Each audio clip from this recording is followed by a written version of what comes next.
No livro Os Miseráveis, escrito por Victor Hugo, o autor narra a história do personagem central, que é Jean Valjean, mas também narra a história de outra personagem que toma destaque na narrativa, que é uma personagem chamada Fantine. Essa personagem, ela lida com situações extremamente adversas em sua vida, que ao longo do livro vai se complicando cada vez mais. Abandonada por uma paixão da juventude, ela se vê grávida, tendo que sustentar sua filha, mas envolta em muita pobreza. Ela acaba então se prostituindo. Depois, para manter e para dar sobrevivência para sua filha, ela acaba vendendo os seus próprios dentes e acaba a história morrendo e sendo enterrada numa vala comum. Esse livro, posteriormente, foi transformado em um musical. E tem uma música que Fantine canta nesse musical, que tem como título Eu Sonhei um Sonho. E diz assim: eu sonhei um sonho num tempo que se foi, quando a esperança era alta e a vida valia ser vivida. Eu sonhei que o amor nunca morreria. Eu sonhei que Deus seria misericordioso. Então eu era jovem e destemida, quando os sonhos eram feitos. Não havia preços a serem pagos, nem canção não cantada, nem vinho não provado. Mas os tigres vêm à noite, com sua voz suave como o trovão, como se despedaçassem suas esperanças, como se transformassem seus sonhos em vergonha. Mas há sonhos que não podem ser sonhados, e tempestades que não podemos prever. Eu tive um sonho, que a vida seria tão diferente desse inferno que estou vivendo, tão diferente agora daquilo que parecia ser. Mas agora a vida matou o sonho que eu sonhei. Essa canção é um lamento de Fantine pela realidade difícil da sua vida. Mas esta canção que foi colocada nos lábios de Fantine é uma canção também que poderia ser cantada por Jó. Porque nos parece que Jó também lida com essa realidade. Ele tem sonhos, ele idealiza a sua vida, mas os tigres chegaram à noite também para Jó e despedaçaram os seus sonhos, de modo que Jó se vê em circunstâncias extremamente adversas. E Jó, assim como Fantine, não por meio de cântico, mas por meio de palavras, ele acaba por entoar um lamento a Deus. E por várias vezes no livro de Jó, nós encontramos este lamento sendo entoado por Jó. Nós encontramos capítulo 3, nós encontramos capítulo 6, nós encontramos capítulo 7. Nesta noite, eu quero me dedicar, ou me deter um pouco, mais nos capítulos 6 e 7, que faz parte, então, de um lamento mais extenso. Sendo que o capítulo 6 é um lamento de Jó para com seus amigos, enquanto que o capítulo 7 é um lamento de Jó para com Deus. E à luz desses dois capítulos, nós queremos considerar, andando na trilha do sofrimento e pensando no lamento, no sofrimento, queremos considerar que em meio ao sofrimento existe espaço para o lamento. Geralmente, o lamento é uma linguagem um pouco mais sofrida que nós encontramos. E, de fato, algumas vezes é até confundido com uma queixa mesmo. Mas nas Escrituras, nós temos o gênero de lamento sendo entoado em vários momentos que nós olhamos nos escritos sagrados. Por exemplo, nós temos os salmos de número 13, o salmo de número 88, que são salmos caracterizados por contendo um gênero de lamento. Temos até mesmo um livro chamado Livro das Lamentações de Jeremias. De modo que o lamento, ele está presente nas Escrituras em outros momentos também. Mas aqui, nesse texto, nós encontramos então, em Jó capítulo 6 e capítulo 7, nós encontramos um lamento entoado pelo próprio Jó. Mas antes de nós entrarmos de fato neste lamento, deixe-me só fazer uma diferença entre lamento e queixa, e quero me utilizar de dois estudiosos para isso. O primeiro deles é esse pastor aqui, pastor Glynn. Ele diz o seguinte: a queixa e o lamento ocorrem em contextos diferentes e podem ser distinguidos como conceitos diferentes. A queixa é uma acusação contra o caráter de Deus, enquanto o lamento é um apelo a Deus baseado na confiança do seu caráter. Para corroborar esta ideia, nós temos a definição de lamento trazida por Champlin, quando ele diz que o lamento é um senso interior de tristeza, de lamentação, bater no peito, rasgar, cortar, entristecer-se, levantar a voz, chorar em alta voz. Então, essa é a ideia do lamento. Você está lamentando, você está abrindo o seu coração, você está colocando as coisas diante de Deus, diferentemente da queixa, que na maioria das vezes não está direcionada a Deus, mas está direcionada a pessoas. Fato é que nós encontramos em Jó capítulo 6 e capítulo 7 um lamento. E eu quero considerar então esses primeiros versos aí, verso de 1 a 7 do capítulo 6, e à medida que a gente for caminhando, a gente vai pontuando os textos que nós queremos destacar, tanto no capítulo 6 como no capítulo 7. O verso 1 do capítulo 6 diz assim: então Jó respondeu: se a minha queixa de fato pudesse ser pesada, e contra ela numa balança se pusesse a minha miséria, esta, na verdade, pesaria mais que a areia dos mares.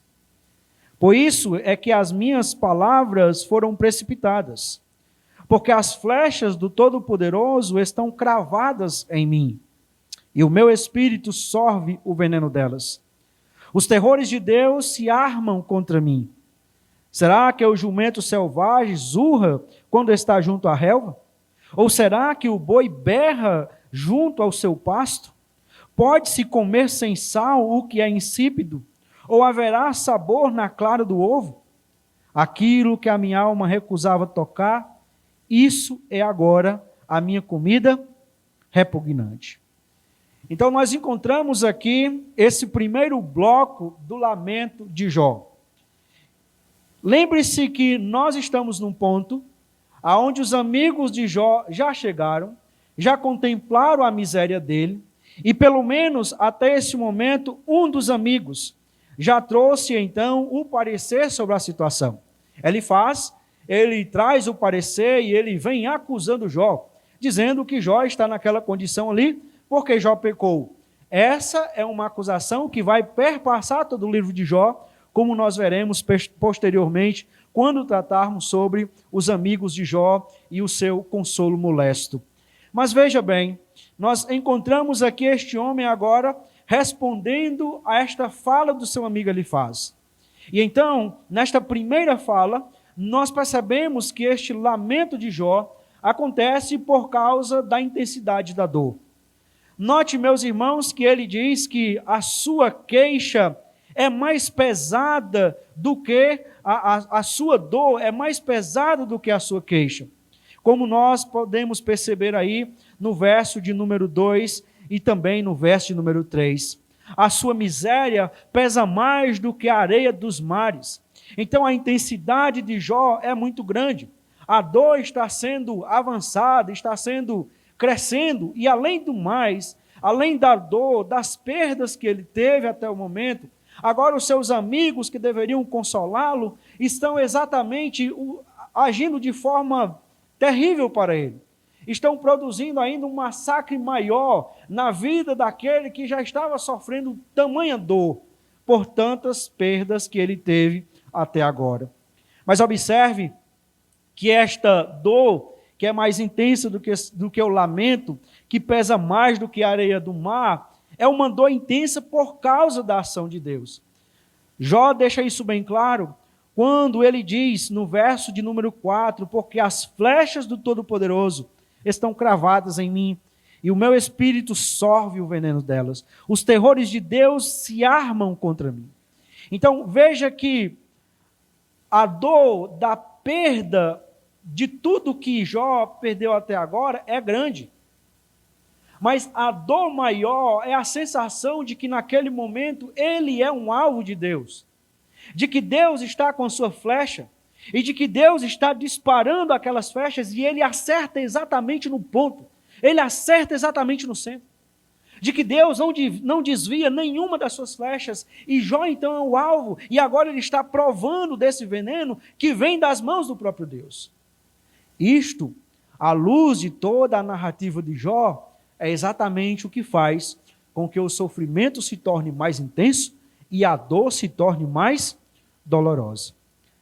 Ele diz que essa dor é com motivo. Porque usando várias figuras, ele diz, olha, será que o jumento selvagem zurra quando ele está junto à relva? O boi berra quando está ao seu pasto? Pode-se comer sem sal, que é insípido, ou haverá sabor no claro do ovo? O meu sofrimento, ele é justificável. A minha dor é justificável. O meu lamento é justificável. E é interessante o que ele diz no verso número 7. Aquilo que a minha alma recusava tocar, isto é agora a minha comida repugnante. Algum momento na vida de Jó, em algum momento na vida de Jó, ele parou e ele deve ter pensado, rapaz, e se eu perdesse tudo que eu tenho? Se de repente eu me visse na miséria, se de repente eu me visse doente. Ele diz aqui que o que a sua alma recusava tocar, agora é a sua comida repugnante. Eu sei que nós não costumamos pensar muito, né?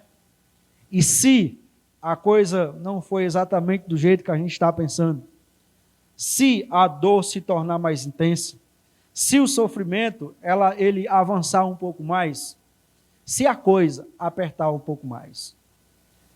Mas me parece, meus irmãos, que à luz das Escrituras, em determinado sentido, é salutar nós pensarmos nisso, tendo em vista visarmos uma preparação para isto. Porque lembre-se, o dia mau chega para todos. As dificuldades chegarão para todos, indistintamente.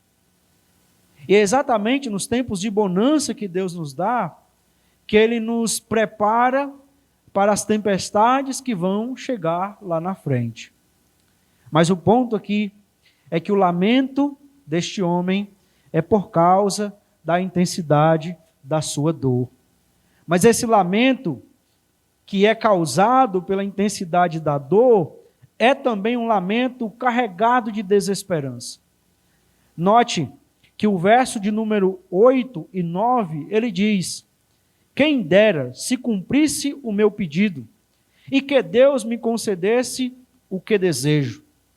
Que fosse do agrado de Deus esmagar-me, que soltasse a sua mão e acabasse comigo. Verso de número 13, verso número 11, ele diz, por que esperar se já não tenho forças? Por que prolongar a vida se o meu fim é certo?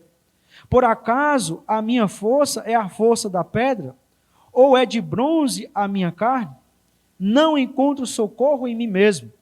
Foram afastados de mim os meus recursos. Nós temos um lamento carregado de desesperança. Meus irmãos, o que Jó está expressando aqui é um desejo que ele já expressou no capítulo 3, e de forma bem direta. Senhor, eu preferia morrer. Usando a expressão do capítulo 3, ele diz, seria melhor que eu nem tivesse nascido. Que seja maldito o dia em que alguém disse, olha, houve uma criança que nasceu.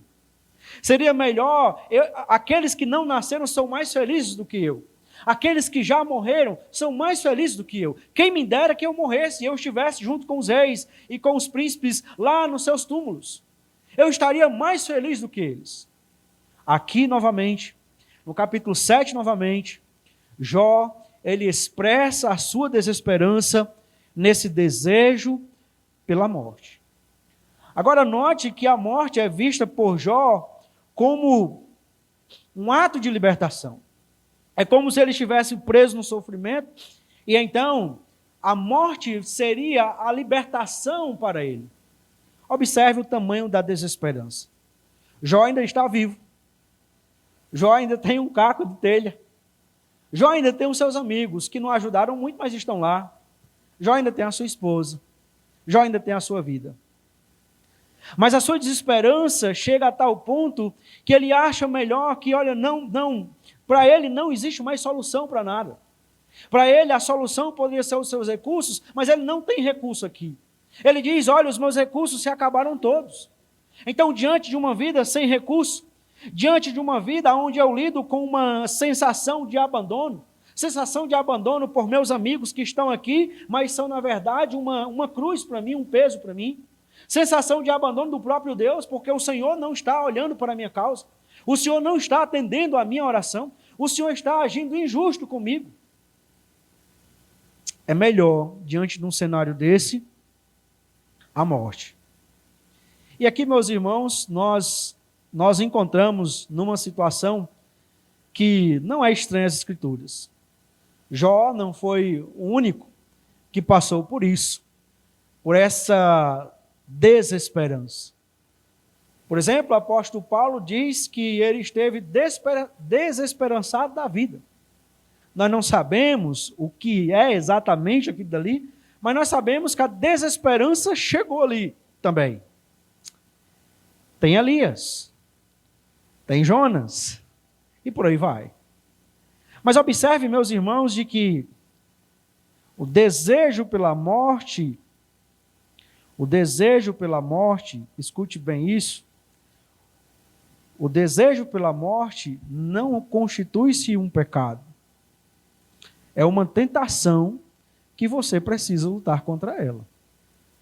Assim como qualquer outra tentação que você precisa lutar contra ela. Pode haver situações em que homens de Deus, homens que têm fé, homens que estão compromissados com Deus, lembre-se disso. Nós temos aqui a descrição de um homem que é o símbolo de perseverança no Novo Testamento. Nós temos a descrição de um homem que é um modelo de perseverança no Novo Testamento, descrito por Tiago. E esse homem que é um modelo de perseverança, ele chega a uma situação em que ele diz, eu preferia a morte. É fato, como nós veremos posteriormente, neste lamento, nesta dor intensa, Jó disse algumas besteiras. E Deus vai falar isso mais uma vez para ele, ou alguma vez para ele. Ele mesmo vai reconhecer que ele fala muitas vezes de forma precipitada. Mas o fato é que nós temos esse lamento carregado de desesperança. É difícil nós explicarmos nos pormenores como é que nós podemos lidar com a desesperança. É difícil. Mas lidar com a desesperança não é algo tão estranho e tão absurdo assim à luz do relato das Escrituras.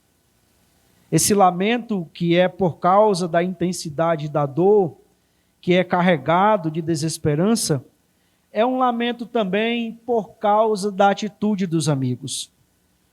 O verso de número 14 até o verso número 30 é exatamente a maior porção deste lamento e é também a maior queixa de Jó para com os seus amigos. Porque veja, ao aflito, verso 14, deve o amigo mostrar compaixão, mesmo ao que abandonou o temor do Todo-Poderoso. Meus irmãos me enganaram. São como um ribeiro, como uma torrente que transborda no vale, turva com o gelo e com a neve que nela se esconde. Torrente seca quando o tempo aquece e que no calor desaparece do seu lugar. O que Jó está dizendo é que os seus amigos primeiramente agiram sem compaixão. Algumas vezes a gente precisa ser um pouco mais firme mesmo, Porque existem pessoas que são dramáticas, de que a coisa não é tão séria assim, tão complicada assim, e ela já está, né, se lamentando, usando a expressão que o meu pai, lá em casa, tinha alguma dificuldade, a gente começava a se reclamar, né, e o pai dizia assim: meu filho, deixa pelo menos o caixão sair primeiro, né, para poder chorar. Então tem algumas pessoas que são assim realmente, a coisa ainda não chegou num ponto nevrálgico, mas ela já está a tomar desespero. Mas algumas vezes, nós não podemos ignorar a realidade da dor. Não podemos. E nós não podemos, muitas vezes, agir sem compaixão. Porque é fato que aquelas pessoas que muitas vezes até abandonam Deus no meio do sofrimento, têm a sua parcela de culpa, têm a sua parcela de responsabilidade. Mas é fato também que nós não podemos ignorar que nós somos chamados pelas Escrituras a chorar com os que choram, a se alegrar com os que se alegram. De modo que algumas vezes, meus irmãos, nossa atitude diante de situações assim, não é nós falarmos, porque muitas vezes a nossa palavra, ela causa mais dificuldade ainda, né, do que simplesmente a nossa presença. Algumas vezes, só em você estar presente, só você estar presente, ouvindo, e algumas vezes chorando mesmo, com a pessoa que está sofrendo, já é uma valia muito grande. Porque nós podemos falar e não termos a sabedoria para falar. A minha mãe, ela era uma pessoa que tinha uma capacidade incrível de consolar as pessoas. Como no sítio onde nós morávamos, todo mundo nos conhecia uns aos outros, então, falecia uma pessoa, então minha mãe fazia questão de ir lá. Assim que sabia da notícia, ela chegava lá, e geralmente nós chegávamos lá numa situação de desespero. E eu sempre olhava para a mãe, porque ela chegava, para a pessoa que estava ali desesperada pela dor, ela chegava, ela abraçava aquela pessoa, e ela ficava ali algum momento, falava alguma coisa que eu não percebia, não sabia o que era, e de repente aquela pessoa se acalmava. Então eu ficava muito impressionado com aquilo dali da mãe. E eu diria: rapaz, eu quero fazer igual a mãe faz, né? Porque é tão bom a gente consolar as pessoas, né? Você ter... Faleceu a mãe de um amigo meu. Então a minha mãe disse: olha, você tem que ir lá no seu amigo, que ele é seu amigo, ele está sofrendo, né? E aí eu disse: é a oportunidade de eu praticar igual a mãe, né? Então eu fui lá, e quando eu cheguei lá, eu encontrei com ele. Essa cena não sai da minha mente. A mãe dele num caixão, eu cheguei, ele estava em pé assim, e eu disse: e aí, fulano? Como é que vai as coisas? Tudo bem?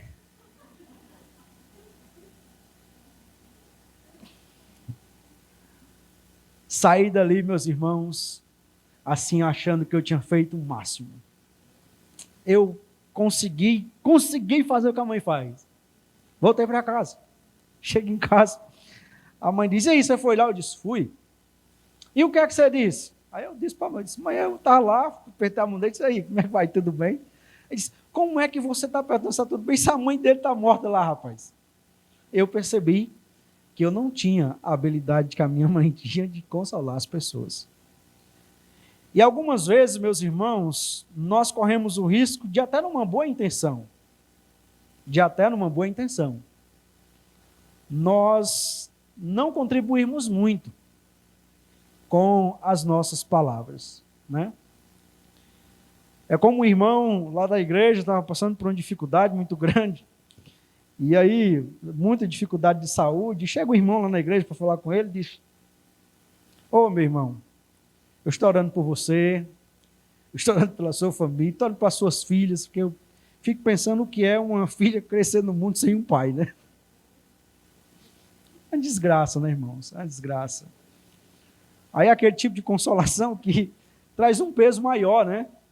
A pessoa já está enxergando a coisa assim, meio turva.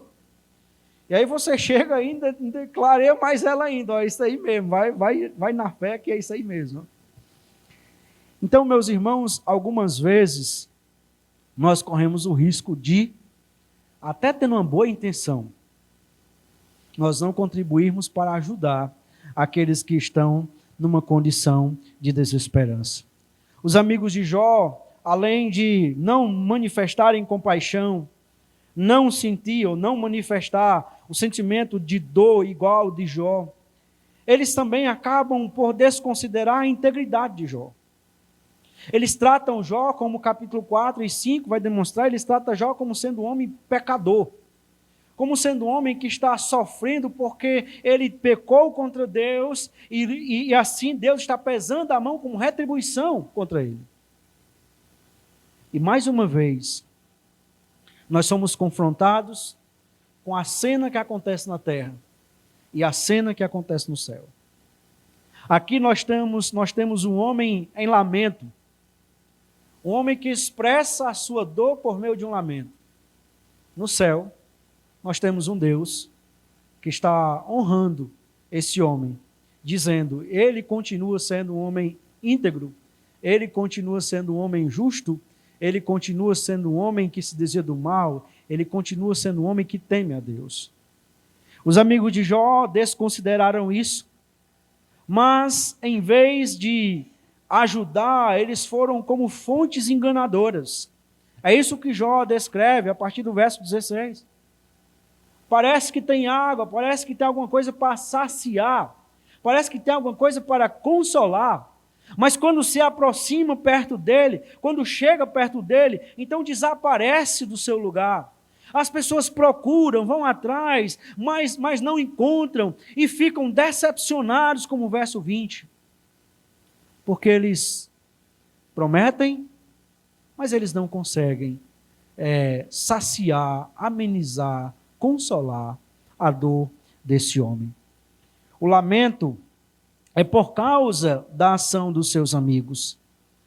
Mas, meus irmãos, por fim, este lamento que é causado pela intensidade da dor, que é carregado de desesperança, que é causado pela ação dos seus amigos, é um lamento em fé.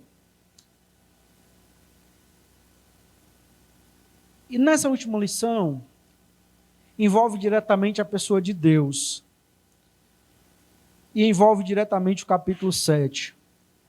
Mas antes de nós chegarmos no capítulo 7, veja o capítulo 6 e o verso 10.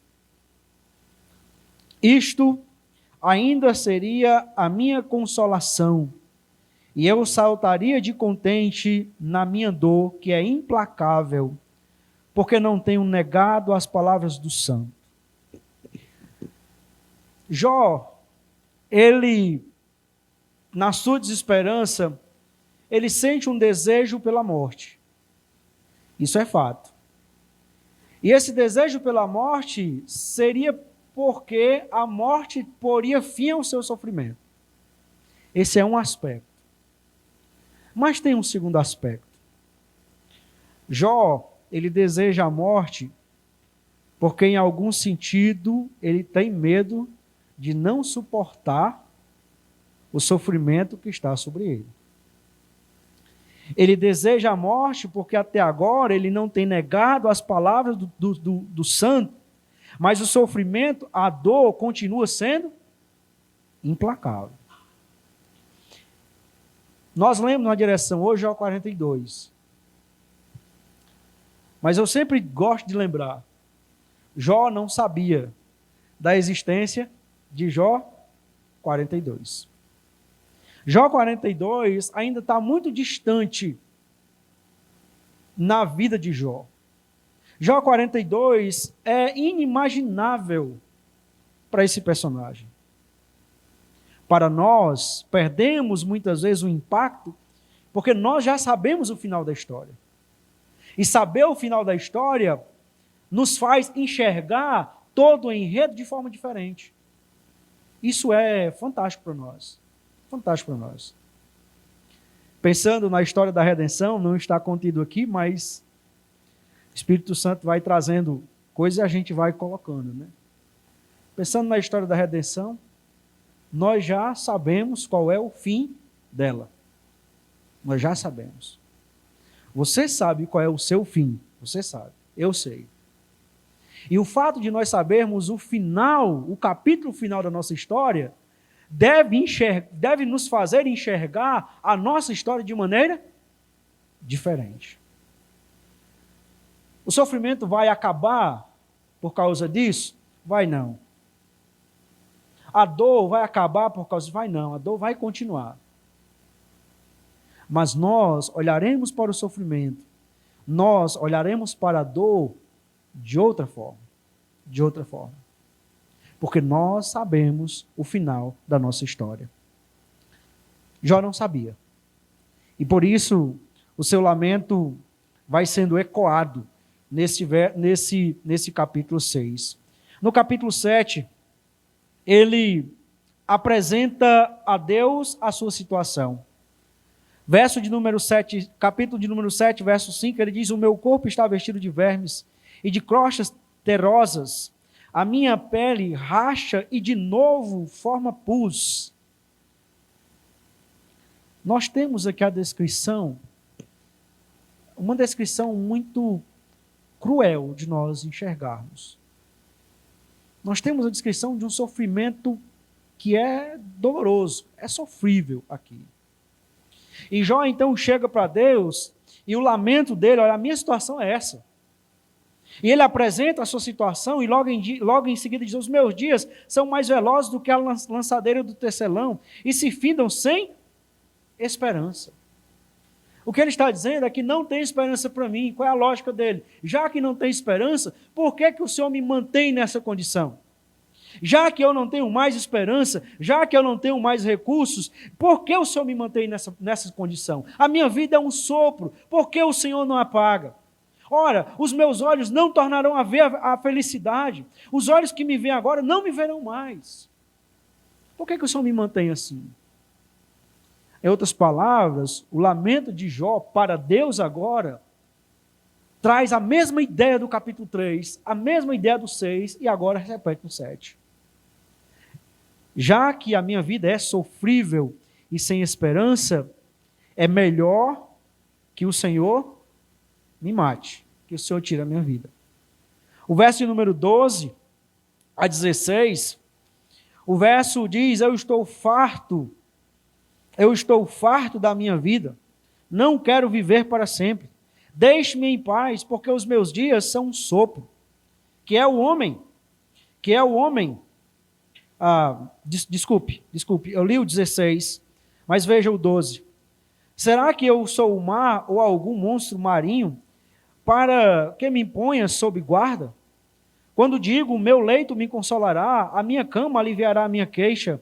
Então, se me assustas com sonhos e me aterrorizas com visões, por isso prefiro ser estrangulado antes a morte do que essa tortura.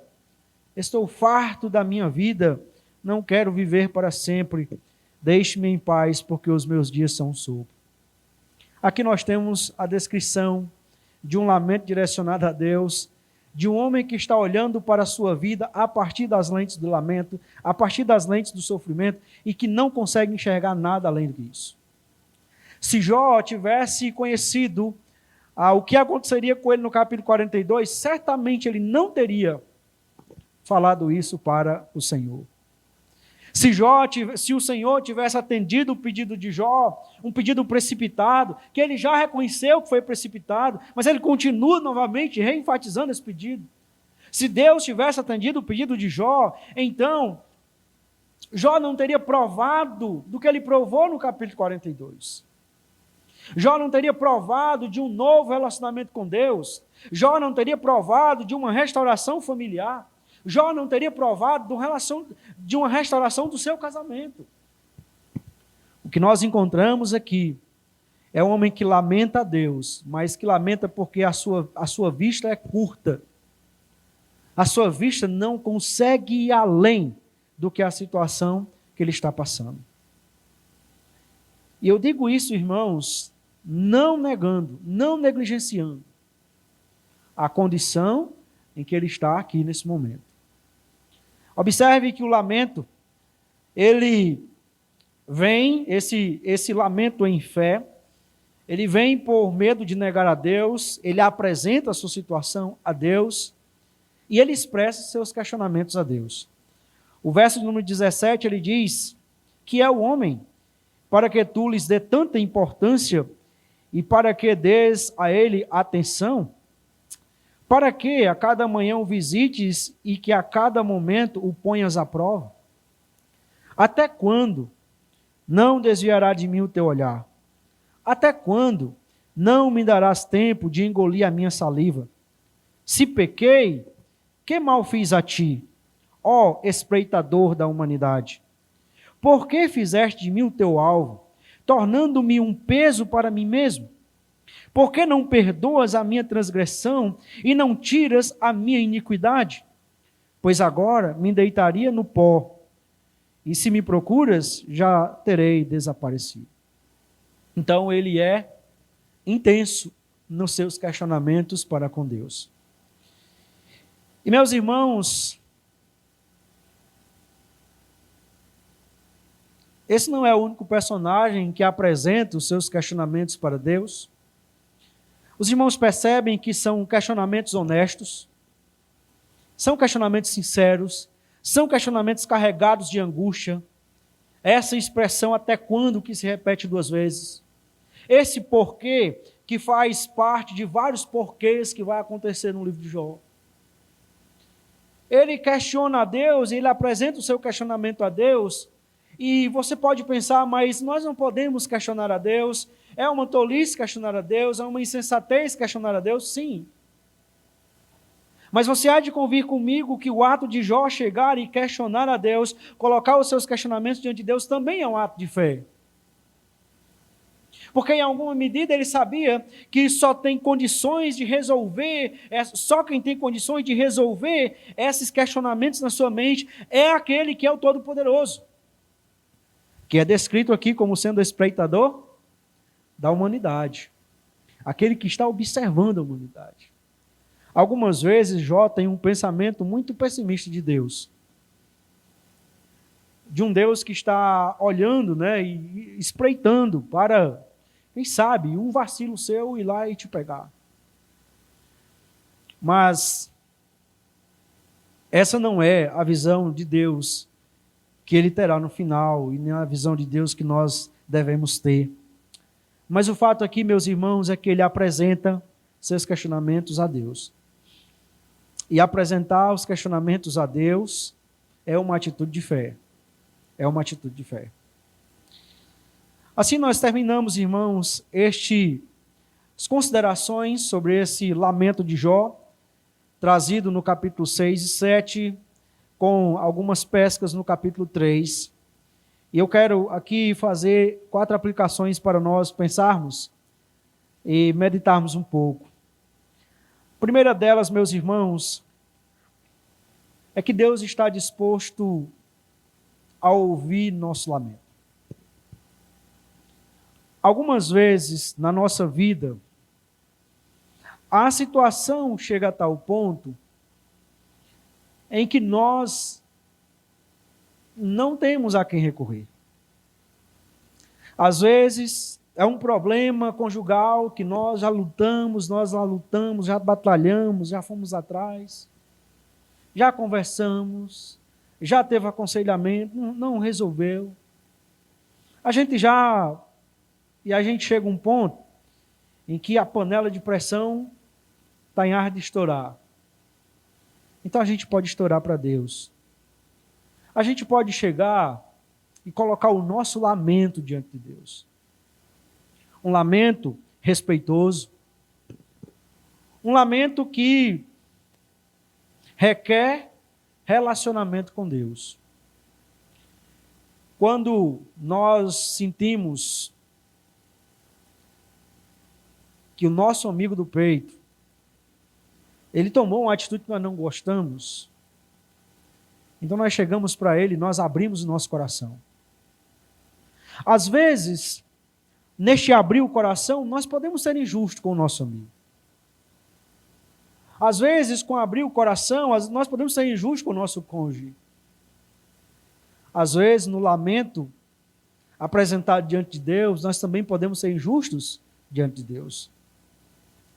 Mas o que Deus espera de nós é que nós tenhamos sinceridade.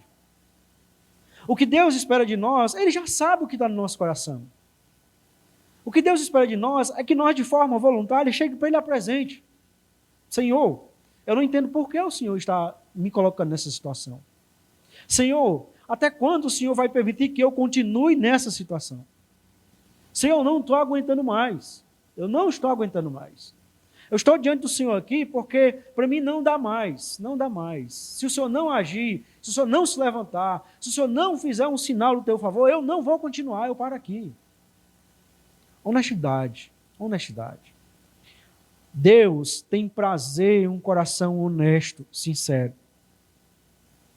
Deus não está ali esperando você cometer um erro na sua falha, um erro na sua fala, para que quando você chegar no céu, você se lembra, naquele dia que você recebeu o diagnóstico lá no médico, daquela doença que você tinha, aquela doença que não tinha cura, e você então chegou lá e você ficou revoltado e que você saiu dali chateado comigo. Você se lembra daquele dia? Pois é, eu registrei, está aqui. E agora você vai pagar. Antes de você entrar no céu, você vai pagar por essa besteira que você fez aqui.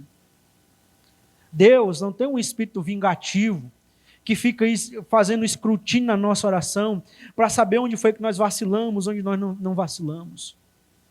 Deus, Ele está disposto a ouvir o nosso lamento. De forma respeitosa, nós podemos chegar diante de Deus. Corremos o risco de ser injusto com Deus? Corremos. E eu diria, quase sempre que nós nos lamentamos para Deus de forma honesta, nós cometemos alguma injustiça contra Deus. Contra Deus. Mas Deus, Ele está disposto a ouvir o nosso lamento. E Deus não só está disposto a ouvir o nosso lamento, como diferente dos amigos de Jó, Deus é alguém que se compadece, que tem compaixão da nossa condição. Em certo sentido, Deus, Ele se junta conosco no nosso lamento. Deus, Ele sofre conosco no nosso lamento. E vale nós lembrarmos mais uma vez do que acontece em João capítulo 11. Ali nós temos um discípulo de Jesus lamentando aos pés de Jesus. Se o Senhor estivesse aqui, o meu irmão não teria morrido. E Jesus poderia ter dito, desde de ser besta, Maria, se levante, você não tem fé não? Maria, persevere, se levante, porque olha, Lázaro vai ressuscitar. Maria, por que você está chorando? Você não precisa chorar, Maria. Porque olha, Deus tem um plano, Deus tem um propósito para a sua vida. Deus fez isso porque isso era o melhor, a vontade de Deus é boa, perfeita e agradável, Maria. Mas Jesus não disse isso. Ele poderia ter dito, Maria, se levante, porque eu vou agora mesmo ressuscitar Lázaro. Eu vou trazer o seu irmão de volta, Maria, e tudo vai ser como antes. Mas Jesus não disse isso. O texto diz que Jesus chora o choro de Maria. Que Jesus sente a dor de Maria. Mesmo sabendo que daqui a pouco aquela dor ia ser eliminada. Ia ser eliminada. Então Deus se compadece de nós. De todas as pessoas que você conhece, Deus é a pessoa mais compreensível com você. Ele sabe as lutas que você tem no seu coração, que o seu pai não sabe, que os seus irmãos não sabem, que o seu pastor não sabe, que o seu esposo não sabe, mas Deus sabe. Deus sabe a intensidade da luta. E Deus sabe muitas vezes o seu sofrimento, e Deus sabe muitas vezes que aquilo vai ficando pesado para você. De modo que Ele sempre está disposto a te receber e a ouvir o seu lamento. Mais uma segunda lição, aplicação que eu quero destacar aqui, é que quando lamentarmos diante do Senhor, precisamos ter disposição para ouvir a resposta de Deus ao nosso lamento.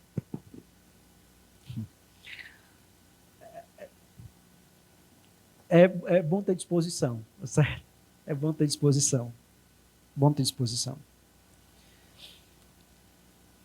Porque algumas vezes a resposta de Deus ao nosso lamento é uma resposta que vem, como diz o cearense, na pleura, certo? Então, é forte, é forte.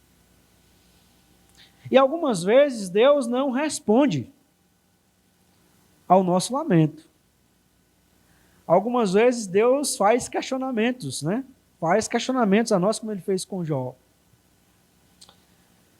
De forma, irmãos, que nós precisamos estar prontos para ouvir a resposta de Deus.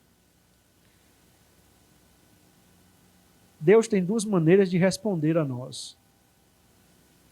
E honestamente, no tempo que eu tenho de crente, na verdade, Deus tem três maneiras de responder a nós, né? O nosso lamento. A primeira é quando Deus atende positivamente ao nosso lamento e muda a nossa realidade. As outras duas, eu não sei qual delas é mais difícil para nós. Deus pode responder de forma negativa ao nosso lamento. Ele pode dizer, não, o sofrimento que você tem, a dor que você tem não vai passar agora. Você vai continuar com ela. E é difícil para nós ouvirmos isso. É difícil para nós estarmos sofrendo, lidando com o sofrimento. Nós chegamos para Deus, argumentamos para Deus, mostrando para Deus por que Ele precisa agir para eliminar aquele sofrimento nosso. Nós nos envolvemos e colocamos argumentos bíblicos, nós colocamos a Deus de forma clara. E Deus responde negativamente, é difícil para nós. Mas a outra forma de Deus responder, meus irmãos, é o silêncio. E eu não sei qual das duas formas é mais difícil para nós. Se é nós ouvirmos uma resposta negativa de Deus, ou se é nós ouvirmos de Deus o silêncio. Do Senhor não responder naquele momento. De toda forma, meus irmãos, é uma resposta de Deus. E por razões que nós não entendemos, e talvez nunca entenderemos, aquela resposta foi a que o Senhor entendeu que era melhor para nós naquele momento. E nós precisamos ter disposição para ouvir a resposta de Deus ao nosso lamento. Uma terceira aplicação, meus irmãos, é que algumas vezes o papel da fé não é eliminar a dor, mas ajudar a suportá-la. A fé não tem como função primaz nos livrar dos sofrimentos deste mundo. Não tem como função primaz eliminar a nossa dor. E na maioria das vezes, a fé não elimina a nossa dor. A maioria das vezes não elimina. Mas a fé ajuda a suportá-la. Eu lembro que certa vez eu estava visitando uma irmã que estava sentindo muitas dores, estava tomando medicação, não resolvia, e ela mandou uma mensagem para mim e disse, pastor, a minha situação é essa. E eu disse, eu estou indo na casa da senhora, eu fui lá, e quando cheguei lá eu encontrei uma irmã com dor. Com dores difíceis, que eu não tinha palavras para dizer a ela, olha, isso vai passar. que eu não tinha o que dizer a ela para mitigar a dor dela. De que o que eu podia fazer naquele momento era orar. Era orar. E junto com ela, lidar com a dor. Mas ali também, eu encontrei uma irmã sofrendo. Mas que a sua fé a ajudava a suportar aquele sofrimento. Então, nós temos fé e nós lutamos para manter a nossa fé, porque no final das contas, quem vai nos manter firme em meio às tempestades é a nossa fé. É em que a nossa fé, em quem a nossa fé está arraigada.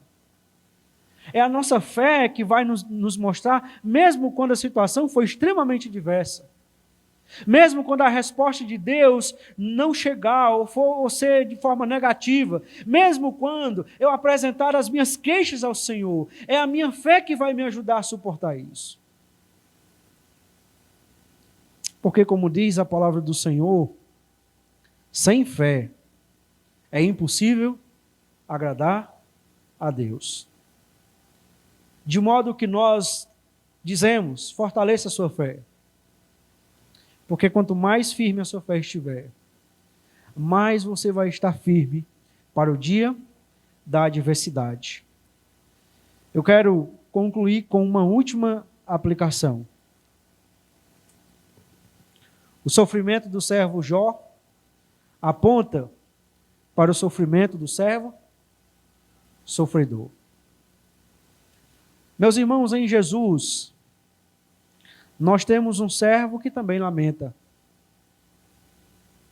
Por mais que isso possa ser estranho para nós, mas lembre-se que no Calvário, Jesus, ao sair da presença do Senhor,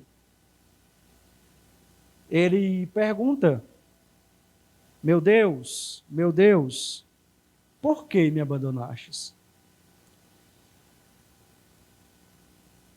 Agora, Jó foi um bom exemplo, mas foi só um bom exemplo. Em Jesus, nós temos aquele que é o supremo exemplo. Aquele que sofreu infinitamente mais do que Jó sofreu. Aquele que lidou com um sofrimento muito mais agudo, muito mais agônico. Aquele que também foi injustiçado. Aquele que também foi acusado injustamente. Em Jesus, nós temos o nosso modelo. De modo, meus irmãos, que algumas vezes na nossa vida, nós vamos ser injustiçados. Algumas vezes, pessoas que você ajudou, que você se dedicou a ela, vão agir de forma injusta com você. Algumas vezes, pessoas sem razão alguma vão olhar para você porque não vai com a sua cara mesmo, vão agir de forma injusta com você. Nesse momento, nós não olhamos para Jó. Nesse momento, nós olhamos para Jesus. E em Jesus, nós percebemos uma pessoa que foi injustiçada, mas uma pessoa que suportou o sofrimento e suportou a dor até a morte de cruz, para que eu e você pudéssemos ter a dor eterna que nós teríamos por pagamento pelos nossos pecados, eliminada de uma vez por todas no Calvário.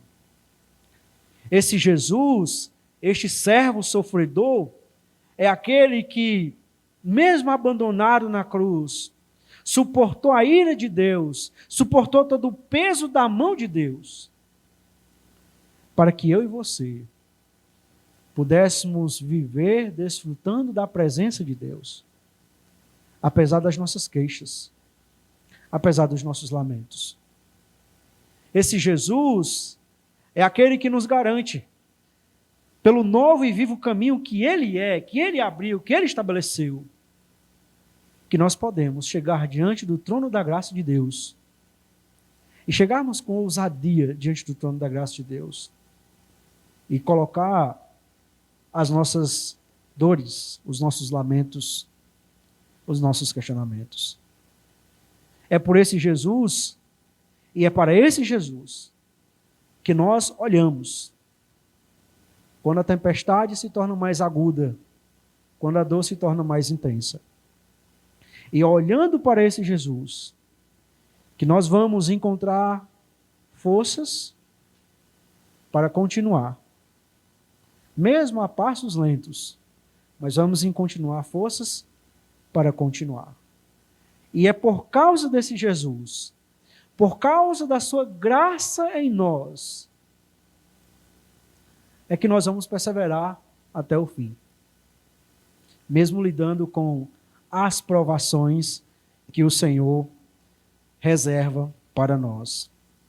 Que o Senhor nos ajude a continuar olhando para este servo sofredor na carreira que o Senhor tem proposto para mim e para você neste mundo de peregrinação no qual nós vivemos. Deus permitindo, nós daremos continuidade com mais ainda 3 mensagens no livro de Jó, que deve acontecer em algum período no futuro, se Deus permitir. Uma tratando sobre os amigos de Jó, outra tratando sobre Deus, tratando com Jó, e outra sobre o capítulo 42 de Jó. Então, que Deus nos abençoe. Vamos orar. Ó Deus, nós queremos em nome de Jesus te agradecer pela tua palavra, que nos mostra, ó Deus, um servo que tem apresentado o teu lamento diante do Senhor. Ó Deus, o Senhor sabe que muitas vezes nós chegaremos a Ti com o coração angustiado, como muitas vezes já tem acontecido,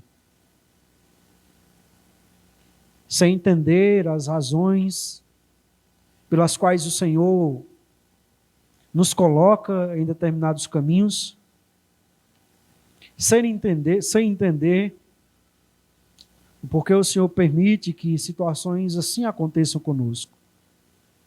Ó Deus, muito obrigado, porque na Tua graça e misericórdia o Senhor escuta o nosso lamento. O Senhor nos ouve. Eu sei que muitas vezes, neste lamento, nós somos injustos com o Senhor. E eu sei que o Senhor sabe disso. Mas eu te louvo porque, apesar disso, o Senhor continua ouvindo. O Senhor continua ouvindo o nosso lamento. Nós te louvamos, ó Deus, porque o Senhor excede em compaixão para conosco. O Senhor excede em misericórdia para conosco. Nós te louvamos porque o Senhor não é um Deus distante, um Deus cruel, um Deus que nos entrega a nossa própria sorte. Mas o Senhor é um Deus que está conosco. O Senhor é um Deus que caminha conosco. E que no nosso lamento, o Senhor está ali conosco. Nós queremos te louvar. E te pedir que o Senhor nos ajude de forma honesta, sincera, a rasgar o nosso coração para o Senhor. E em submissão, esperar a tua resposta. Nós te pedimos, ó Deus, em nome de Cristo Jesus, e suplicamos que o Senhor nos abençoe e nos guarde, que o Senhor volte o teu rosto de misericórdia para nós e que o Senhor nos conceda a tua paz. E que a graça do nosso Senhor e Salvador Jesus Cristo, que o amor do nosso Deus e Pai E a comunhão do nosso Deus Espírito Santo seja com cada um de nós, hoje e todos os dias durante a nossa peregrinação, até o dia em que nós estaremos para sempre com o Senhor. Nós oramos em nome de Jesus. Amém. Após uma oração silenciosa e pós-lude, está encerrado este culto. Uma boa noite, uma boa semana e que Deus os abençoe.